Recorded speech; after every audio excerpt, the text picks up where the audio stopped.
Beneath a brooding London sky, the iconic Byzantine domes of Westminster Cathedral rise, a stark contrast to the city's Gothic spires. For over a century, it has stood as a silent witness to history, but today, it becomes the stage for a moment few believed possible. A moment so profound it gives this documentary its name, the unprecedented image. This is a symbol that resonates across 5 centuries of division. As King Charles ascends the cathedral steps, the world watches. The crowd outside senses the gravity of what is unfolding. This is a reigning British monarch, the supreme governor of the Church of England, not as a visitor, but as a mourner. He is crossing a threshold symbolically untouched by his predecessors for centuries. His every step is laden with the weight of a history forged in the fires of the Reformation, and the eyes of a nation are upon him. In a close-up, the king's face reveals reverence and gravity. For a monarch who has long championed interfaith dialogue, this is not just a royal duty. It is a deeply personal act of respect, a gesture echoing through the long, often troubled corridors of British history. For nearly 500 years, since King Henry VIII's break with Rome, such an image was unthinkable. The roles were set in stone. The monarch as supreme governor of the Church of England, and the Catholic Church as a separate entity. For the king to enter this cathedral not as a tourist but as a mourner stands as a powerful and deliberate symbol of change and reconciliation. Inside, soaring arches and shimmering mosaics frame the king's solemn entrance. The air is thick with history, tradition, and the scent of incense, a world of Catholic iconography. Here, in the heart of British Catholicism, his presence is a quiet acknowledgement, carrying the hope of healing old wounds. Today, King Charles III has done what no monarch before him dared. His presence has stunned the United Kingdom, sending ripples across the Commonwealth and the world. It signals a turning point in the story of the Crown and the Church, and perhaps in the role of the modern monarchy itself. As the camera pulls back to reveal the cathedral within the vast London cityscape, we begin our journey. This single image unlocks a story of faith, power, and identity. We will explore the complex history behind the breaking of a 500-year barrier and ask what this moment means for the future. This is the unprecedented image. A respectful wide shot reveals the ornate altar, where the Cardinal's coffin rests among a sea of flowers, the air heavy with solemnity and reverence. The occasion is the Requiem Mass for the late Cardinal Archbishop of Westminster, the spiritual leader of 4 million Catholics in England and Wales. King Charles sits in the front pew, his posture respectful, surrounded by dignitaries and clergy as the service unfolds. The camera lingers on the king's hands, folded in prayer or contemplation, capturing a moment of quiet reflection during the service. The king's attendance is a personal gesture of respect, but in the context of British history it means far more. In profile, King Charles appears grave and thoughtful as he observes the Catholic ritual, his presence a powerful symbol in this historic setting. Catholic priests conduct the Requiem Mass, incense swirling and ceremonial elements on display, as the congregation witnesses a moment that bridges centuries of tradition. This is King Henry VIII.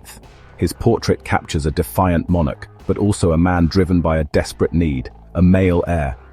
His desire to annul his marriage and marry Anne Boleyn set him on a collision course with the Catholic Church. To understand this moment, we must go back 5 centuries. When the Pope refused his annulment, Henry took an unprecedented step. The 1534 Act of Supremacy made him supreme head of the Church of England. It was a seismic power grab, redirecting wealth and spiritual authority from the Vatican to the Crown. What followed was a brutal dismantling of the old faith. The dissolution of the monasteries saw centers of learning and charity plundered. Monks were expelled, and sacred buildings left in ruins as 1,000 years of Catholic heritage was violently swept from the landscape. In this turbulent new world, loyalty was tested. St. Thomas More, the King's Lord Chancellor, became a symbol of resistance. He refused to swear an oath accepting the King's spiritual authority over the popes. For this act of conscience, he paid with his life, a stark warning of the cost of the new religious order. The schism deepened under Henry's successors. His daughter, Queen Elizabeth I, firmly established England as a Protestant nation. Her reign was constantly tested by Catholic Europe, a conflict that erupted in 1588. Spain's invincible armada tried to invade and restore Catholicism. Its defeat cemented England's identity as a Protestant stronghold, divinely protected from its enemies. But victory abroad did not bring peace at home. Centuries of division and paranoia followed. The gunpowder plot of 1605, a failed Catholic conspiracy to blow up Parliament, seared into the national psyche the idea that to be Catholic was to be a traitor. For England's remaining Catholics, life became clandestine. Faith was practiced in secret. Hidden masses were held in manors with priest holes to hide clergy from royal search parties. To be a priest was a death sentence, and to shelter one was treason. These spaces tell a story of incredible risk and enduring faith. This suspicion was codified into law.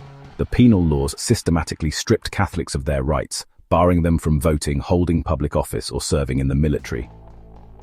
For centuries, these laws marked Catholics as second-class citizens.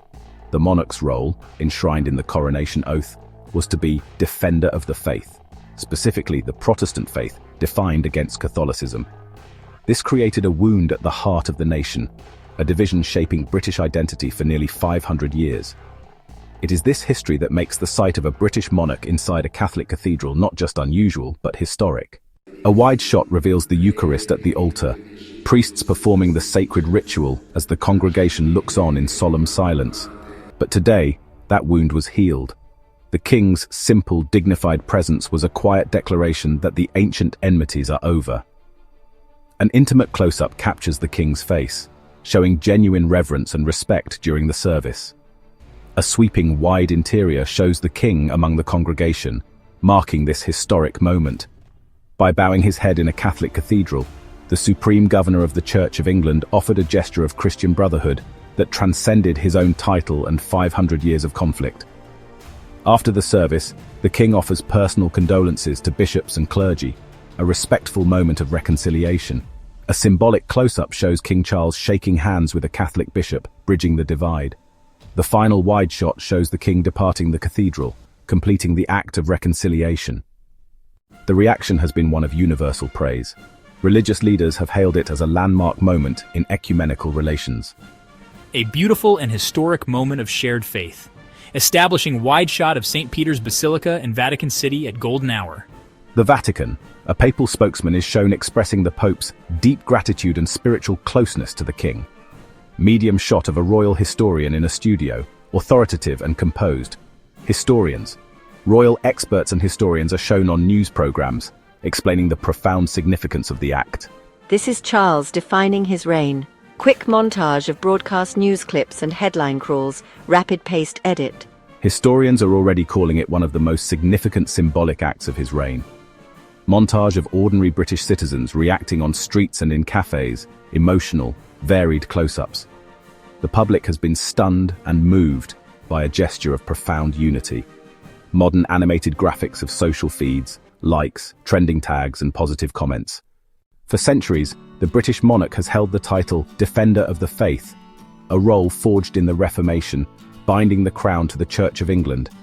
But in a rapidly changing multicultural Britain, a new vision was needed. Long before ascending the throne, Prince Charles began laying the groundwork for a different kind of monarchy. This wasn't merely royal duty, it was a deeply personal conviction. For decades, he actively sought to understand the diverse communities of the United Kingdom. He saw that to be a unifying figurehead in the 21st century, the monarch must protect the practice of faith itself, in all its forms. He famously expressed a desire to be a defender of faith, not just the faith. This philosophy culminated in a moment of profound historical significance. His visit to Westminster Cathedral, the mother church of Catholicism in England, was more than a courtesy call. It was a deliberate act of reconciliation. Standing at the heart of a faith once persecuted by the state, King Charles made a powerful statement without uttering a single word. The handshake with the Cardinal, a simple gesture, carried the weight of 500 years of history. It was a symbolic bridge across a chasm created by his ancestor, Henry VIII. In that moment, the king wasn't just a visitor. He was a partner in dialogue, acknowledging the vital role of all faiths in the nation's fabric, and demonstrating that the crown could be a source of unity, not division.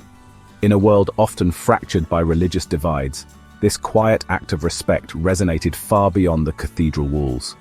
It was a declaration that the modern monarchy would champion inclusivity. By embracing leaders of all faiths, Charles has redefined his ancient title for a new era. He has shown himself to be not just a defender of one faith, but a king for everyone. A 500-year-old rift has been bridged. A new chapter has begun. A new chapter has begun. Please subscribe to our channel History Documentary, hub for more insightful videos and intriguing content.